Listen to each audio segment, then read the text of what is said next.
ဒီကနေ့ဟာဒါကယန်းလူမျိုးတွေရဲ့သမိုင်းဝင်တဲ့နေ့ဖြစ်ပါတယ်ဒီကယန်းပြည်သစ်ပါတီထူထောင်တဲ့အနှစ်60ပြည့်တဲ့နေ့လည်းဖြစ်ပါတယ်ကယန်းမျိုးသားတက္ကသိုလ်ကိုစတင်ထူထောင်တဲ့နေ့လည်းဖြစ်ပါတယ်ခုလိုသမိုင်းဝင်ခမ်းနားမှာဒီပါဝင်တက်ရောက်ခွင့်ရတဲ့အတွက်ဒါကျေးဇူးလည်းတင်ပါတယ်ဂုဏ်လည်းယူပါတယ်ဒီနေ့ကယန်းမျိုးသားတက္ကသိုလ်ဒါဖွင့်လှစ်တဲ့အခမ်းအနားမှာပါဝင်တက်ရောက်တဲ့ဒါကယန်းပြည်သစ်ပါတီဥက္ကဋ္ဌကြီးနဲ့ဒါပါတီခေါင်းဆောင်များကယန်းမျိုးသားပညာရေးကော်မတီအဖွဲ့ဝင်များတက္ကသိုလ်မြေနေရာလှူဒန်းသည့်စနိုက်ဆွေမျိုးစုများတက္ကသိုလ်ဖြစ်မြောက်ရေးအတွက်အဖက်ဖက်မှပါဝင်ဆောင်ရွက်ခဲ့ကြသည့်ပုဂ္ဂိုလ်များဖိတ်ကြားထားသောဧည့်သည်များအားလုံးကိုမင်္ဂလာပါလို့နှုတ်ဆက်ပါတယ်ကျွန်တော်ကဒေါက်တာသိန်းလွင်ဖြစ်ပါတယ်ကျွန်တော်ဇာတိကပဲခူးမြို့ကဖြစ်ပါတယ်ကျွန်တော်ကကယန်းမျိုးသားပညာရေးဖွံ့ဖြိုးရေးအတွက်ဒါအကြံပေးတဲ့သူတဦးဖြစ်ပါတယ်အခု3နှစ်ကာလအတွင်းမှာကယန်းဒေသမှာအခြေခံပညာစာသင်ကျောင်းပေါင်း145ကျောင်းဒါတည်ထောင်နိုင်ခဲ့ပါတယ်ကယန်းမျိုးသားပညာရေးကော်မတီကဥဆောင်ပြီးတော့ရပ်ရွာကပံ့ပိုးတဲ့စာသင်ကျောင်းပေါင်းရပ်ရွာအခြေပြုစာသင်ကျောင်းပေါင်း145ကျောင်းထူထောင်နိုင်ခဲ့ပါပြီဆရာဆရာမအရေအတွက်လည်း950ကျော်ရှိပါပြီဒါကျောင်းသားကျောင်းသူ1000ကျော်လည်းစာပေသင်ကြားနိုင်ပါပြီအထက်တန်းကျောင်း9ကျောင်းလည်းဒါဖွင့်လှစ်ထားပြီးတော့အထက်တန်းကျောင်းသားပေါ့အထက်တန်းမှာစာသင်ကြားနေတဲ့ကျောင်းသားတွေအားလုံးလည်း850ကျော်ရှိပါတယ်ကယန်းဒေသမှာအခြေခံပညာပြီးဆုံးတဲ့လူငယ်တွေအတွက်ဒါအဆင့်မြင့်ပညာလေ့လာသင်ယူဖို့အတွက်ဒါတက္ကသိုလ်တစ်ခုလိုအပ်ပါတယ်အဲ့ဒီအပြင်ကိုကယန်းဒေသမှာထူးခြားတည်ရှိနေတဲ့ကယန်းလူမျိုးတွေရဲ့စာပေနဲ့ယဉ်ကျေးမှုကယန်းလူမျိုးတွေရဲ့သမိုင်းကယန်းဒေသရဲ့ပထဝီဘူမိဗေဒမနုဿဗေဒတွေကိုလေ့လာသင်ယူဖို့တက္ကသိုလ်တစ်ခုလည်းလိုအပ်ပါတယ်ကယန်းမျိုးသားတက္ကသိုလ်ဟာကယန်းဒေသမှာနေထိုင်တဲ့သူတွေသာမကဘဲနဲ့ပြည်ထောင်စုမှာနေထိုင်တဲ့ပြည်ထောင်စုတွင်းမှာနေထိုင်တဲ့ကျောင်းသားကျောင်းသူတွေလည်းလာရောက်လေ့လာသင်ယူနိုင်တဲ့တက္ကသိုလ်ဖြစ်ပါတယ်နိုင်ငံတကာကျောင်းသားတွေလည်းလာရောက်လေ့လာသင်ယူနိုင်တဲ့တက္ကသိုလ်ဖြစ်ပါတယ်တက္ကသိုလ်မှာသင်ကြားမဲ့ဘာသာရပ်တွေကိုလည်းကျွန်တော်မိတ်ဆက်ပေးခြင်းပါတယ်ကယန်းမျိုးသားတက္ကသိုလ်စတင်ဖွင့်လှစ်တဲ့အချိန်မှာဘာသာရပ်6ခုနဲ့စတင်မှာဖြစ်ပါတယ်စိုက်ပျိုးမွေးမြူရေးဘာသာရပ်ပညာရေးဘာသာရပ်ကျန်းမာရေးဘာသာရပ်ကယန်းစာပေနဲ့ယဉ်ကျေးမှု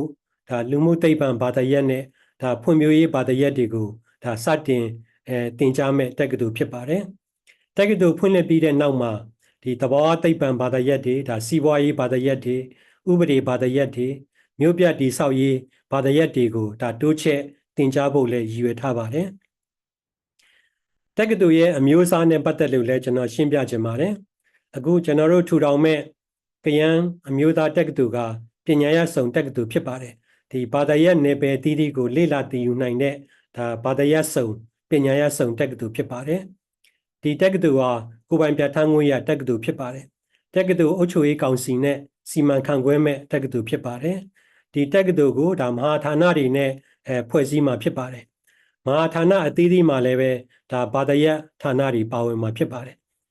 ဘာသာရပ်ဌာနအသီးသီးမဟာဌာနအသီးသီးဟာလည်းကိုယ်ပိုင်ပြဋ္ဌာန်းခွင့်ရတဲ့ပညာရေးလွတ်လပ်ခွင့်ရှိတဲ့ဌာနတွေဖြစ်ပါတယ်ကယန်းမျိုးသားတက္ကသိုလ်မှာကျောင်းသားကျောင်းသူတွေလည်းကျောင်းသားသမဂ္ဂတွေကျောင်းသားအသင်းအဖွဲ့တွေလွတ်လပ်စွာဖွဲ့စည်းနိုင်တဲ့တက္ကသိုလ်တွေဖြစ်ပါတယ်ဆရာဆရာမတွေဝန်ထမ်းတွေကလည်းပဲသမဂ္ဂတွေလွတ်လပ်စွာဖွဲ့စည်းနိုင်တဲ့တက္ကသိုလ်ဖြစ်ပါတယ်တက္ကသိုလ်ရဲ့အရေးသွေးနဲ့ပတ်သက်လို့လည်းကျွန်တော်တင်ပြချင်ပါတယ်ကယန်းမျိုးသားတက္ကသိုလ်ဟာသုတေသနကိုအခြေခံမဲ့တက္ကသိုလ်ဖြစ်ပါတယ်ကျောင်းသားကျောင်းသူတွေသင်ကြားသင်ယူတဲ့အခါမှာသုတေသနနည်းလမ်းတွေကိုအခြေခံပြီးတော့လေ့လာသင်ယူကြမှာဖြစ်ပါတယ်အဲ့ဒီအပြင်ကိုကယန်းအမျိုးသားတက္ကသိုလ်ကကယန်းဒေသကိုအကျိုးပြုတဲ့ကျွန်တော်တို့ပြည်ထောင်စုကိုအကျိုးပြုတဲ့သုတေသနစာတမ်းတွေထွက်ပေါ်လာဖို့နိုင်ငံရေးစီးပွားရေးလူမှုရေးနယ်ပယ်တွေမှာလေ့လာတွေ့ရှိတဲ့သုတေသနတွေစာတမ်းတွေထွက်ပေါ်ဖို့အတွက်လည်းကျွန်တော်တို့ဆောင်ရွက်မဲ့တက္ကသိုလ်ဖြစ်ပါတယ်ကယန်းမျိုးသားတက္ကသိုလ်မှာတက်ရောက်တဲ့ကျောင်းသားကျောင်းသူတွေကလည်းလွတ်လပ်စွာစဉ်းစားတွေးခေါ်နိုင်တဲ့ တက္ကသိုလ်ဖြစ်ပါတယ်ဆရာဆရာမတွေရဲ့အရေးသွေးကိုလည်းမြင့်မားအောင်ဆောင်ရွက်မဲ့တက္ကသိုလ်ဖြစ်ပါတယ်ဒီကယန်းမျိုးသားတက္ကသိုလ်ဟာပြည်ထောင်စုအတွင်းမှာထူထောင်ထားတဲ့တခြားတက္ကသိုလ်များနဲ့လည်းချိတ်ဆက်ဆောင်ရွက်မဲ့တက္ကသိုလ်ဖြစ်ပါတယ်နိုင်ငံတော်မှာရှိတဲ့တက္ကသိုလ်များနဲ့လည်းချိတ်ဆက်ဆောင်ရွက်မဲ့တက္ကသိုလ်ဖြစ်ပါတယ်တက္ကသိုလ်ရဲ့တည်နေရာနဲ့ပတ်သက်လို့ထူးခြားချက်ကိုလည်းကျွန်တော်ပြောကြားချင်ပါတယ်အခုကယန်းမျိုးသားတက္ကသိုလ်ကိုမြေနေရာကိုစနိုက်မိသားစုလှူဒန်းတဲ့မြေနေရာပေါ်မှာတက္ကသိုလ်ကိုထူထောင်မှာဖြစ်ပါတယ်ဒီတက္ကသိုလ်ဟာတောင်ငူလိုက်ကောလာမပေါ်မှာတည်ရှိပါတယ်လုံခြုံအေးချမ်းတဲ့နေရာလည်းဖြစ်ပါတယ်ကျောင်းသားကျောင်းသူတွေလေ့လာသင်ယူမှုကိုအထောက်အကူဖြစ်တဲ့နေရာလည်းဖြစ်ပါတယ်ဒါကြောင့်ဒီကယန်းမျိုးသားတက္ကသိုလ်ထူထောင်နိုင်ဖို့အတွက်မြေနေရာလှူဒန်းတဲ့စနိုက်ဆွေမျိုးစုတွေကိုကျေးဇူးတင်ကြောင်းကျွန်တော်ပြောကြားလိုပါတယ်ဒီကယန်းမျိုးသားတက္ကသိုလ်ကိုရန်ကုန်တက္ကသိုလ်နဲ့ဥပမာပေးပြီးတော့ပြောချင်ပါတယ်ရန်ကုန်တက္ကသိုလ်ထူထောင်ခဲ့တာနှစ်100ကျော်ရှိပါပြီ104နှစ်ရှိပါပြီရန်ကုန်တက္ကသိုလ်ကို1920မှာစတင်ထူထောင်ခဲ့ပါတယ်ရန်ကုန်တက္ကသိုလ်မတိုင်ခင်ကရန်ကုန်ကောလိပ်နဲ့ဂျာဆင်ကောလိပ်ဆိုတာရှိခဲ့ပါတယ်ဒီရန်ကုန်ကောလိပ်ကို1888မှာထူထောင်ခဲ့တယ်ဂျာဆင်ကောလိပ်ကိုတော့မြန်မာနိုင်ငံကို American Mission တွေရောက်ရှိပြီးတဲ့အခါမှာ1883မှာဂျာဆင်ကောလိပ်ကိုထူထောင်ခဲ့တာဖြစ်ပါတယ်ဒီ1920ရောက်တဲ့အခါမှာရန်ကုန်ကောလိပ်နဲ့ဂျာဆင်ကောလိပ်ကိုပေါင်းစပ်ပြီးတော့ရန်ကုန်တက္ကသိုလ်ဖြစ်နေထူထောင်ခဲ့ပါတယ်ရန်ကုန်တက္ကသိုလ်ထူထောင်တဲ့မြေနေရာကိုလှူဒန်းတဲ့သူကဥဖို့တာလို့ခေါ်ပါတယ်ဒီစံကုန်တဲ့ဥဖို့တာလှူဒန်းတဲ့မြေနေရာပေါ်မှာရန်ကုန်တက္ကသိုလ်ကိုထူထောင်ခဲ့တာဖြစ်ပါတယ်ဒီရန်ကုန်တက္ကသိုလ်ရဲ့အဆောက်အုံတွေစာသင်ဆောင်တွေကျောင်းသားတွေနေတဲ့အဆောင်တွေအတွက်လှူဒန်းတဲ့သူကတော့တထေးကြီးဥက္ကာဖြစ်ပါတယ်ဒီတထေးကြီးဥက္ကာကစာသင်ဆောင်တွေသာမကဘဲနဲ့ကျောင်းသားသမဂ္ဂအဆောက်အုံအတွက်လည်းလှူဒန်းတဲ့သူဖြစ်ပါတယ်အခုရန်ကုန်တက္ကသိုလ်မှာရှိတဲ့ဘွယ်နှင်းသဘင်ခမ်းမကိုရန်ကုန်တက္ကသိုလ်စတင်ထူထောင်ပြီး9နှစ်ကြာမှာတည်ဆောက်ခဲ့တာဖြစ်ပါတယ်1929မှာတည်ဆောက်ခဲ့တာဖြစ်ပါတယ်ဒီဘွယ်နှင်းသဘင်ခမ်းမက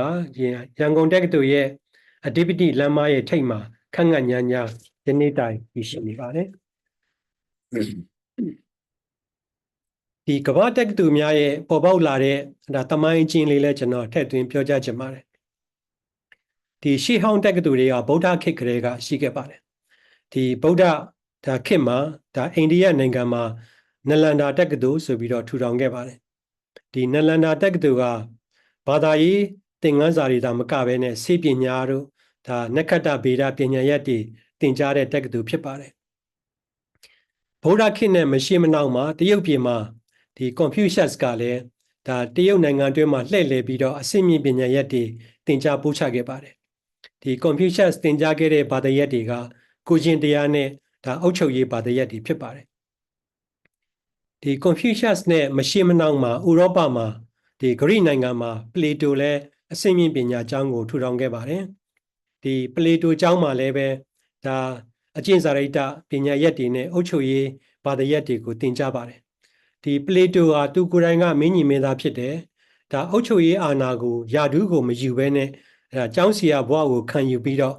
ပညာရပ်တွေသင်ကြားပို့ချခဲ့ပါတယ်ဒီပလေတိုပြောကြားခဲ့တဲ့တခုကလေအုပ်ချုပ်တဲ့သူတွေနိုင်ငံအုပ်ချုပ်တဲ့သူတွေကကိုကျင့်တရားမြင့်မြတ်တဲ့သူတွေဖြစ်ရမယ်လို့ပြောပြီးတော့အဲ့ဒီရွယ်ချက်နဲ့ကိုကျင့်တရားနဲ့အုပ်ချုပ်ရေးဘာသာရပ်တွေကိုသင်ကြားခဲ့တာဖြစ်ပါတယ်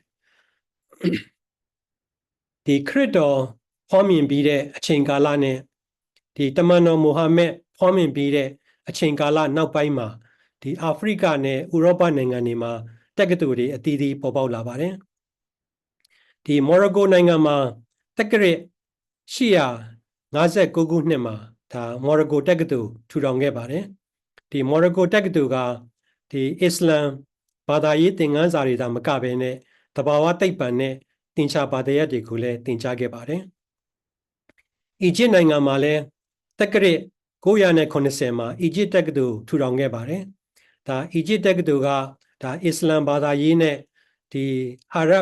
Arabic grammar ပေါ့အာရဗ်ဒီလူမျိုးတွေသုံးဆွဲတဲ့အာရဗ်ဘာသာစကားရဲ့grammar စနစ်ကိုသင်ကြားတဲ့တက္ကသိုလ်ဖြစ်ပါတယ်ဒီအီတလီနိုင်ငံမှာလည်းတက္ကရာ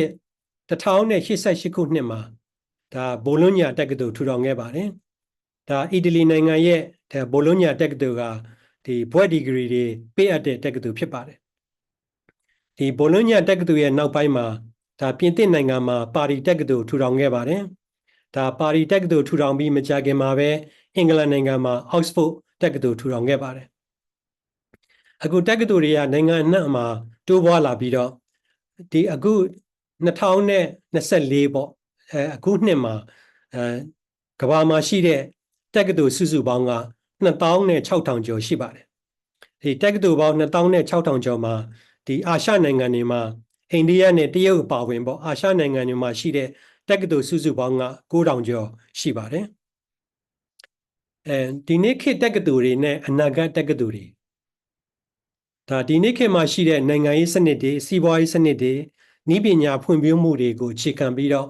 ဒီနေ့ခေတ်တက္ကသိုလ်ရဲ့သင်ကြားမှုတွေသင်ရိုးညွှန်းတမ်းတွေ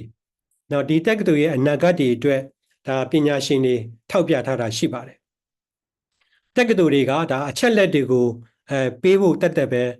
မဖြစ်စေရပါဘူးတဲ့